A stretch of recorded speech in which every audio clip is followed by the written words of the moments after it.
5 ওয়াক্ত নামাজ কালাম পড়ে, এর পরেও জাহান্নামে যাবে যারা, তারা হলো 17 শ্রেণীর লোক। আমরা এক নজরে আবারও বলে দিচ্ছি, হারাম খাদ্য যে গ্রহণ করে, 1, 2 আত্মীয়তার সম্পর্ক ছিন্ন করে যে, নাম্বার 3 প্রতিবেশীকে যে কষ্ট দেয়, নাম্বার 4 মা বাবার অবাধ্য সন্তান, মা বাবার কথা শোনে না সে, নাম্বার 5 উগ্র মেজাজি, তেড়া, গোয়ার, সবাইকে দমায় রাখে, এই টাইপের লোক।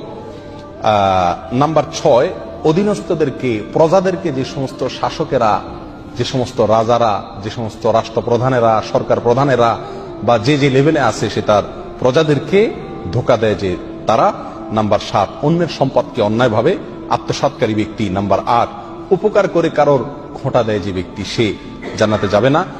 নাম্বার 9 চগলখোর ব্যক্তি জান্নাতে যাবে না, মানুষের পিছনে কথা লাগায় বেড়ায় একজনের আরেকজনের কাছে।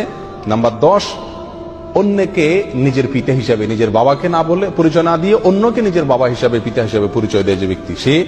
নাম্বার 11 গর্ব এবং অহংকার করে যে ব্যক্তি, যার মনের ভিতরে অহংকার আছে, সে জান্নাতে প্রবেশ করবে না।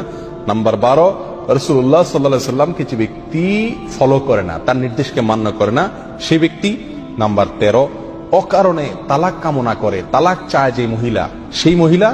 নাম্বার 14 দুনিয়াবী উদ্দেশ্যে যারা এলেম শিখে, কোরআন হাদিস শিখে, এলেম অর্জন করে, আলেম হয় দুনিয়াবী উদ্দেশ্যে, দুনিয়ার কোনো ধান্দায়, আল্লাহকে খুশি করা ছাড়া অন্য কোনো ধান্দায়, তারা। নাম্বার 15 চুলে বা দাড়িতে কোনো জায়গায় কালো কলব, পিওর কালো কলব ব্যবহার করে যারা, তারা। এবং নাম্বার 16 যে কোনো ভালো কাজ করে সেখানে মানুষকে দেখানো, এটা ফলাও করা, প্রচার করা, এই উদ্দেশ্য থাকে যাদের, তারা।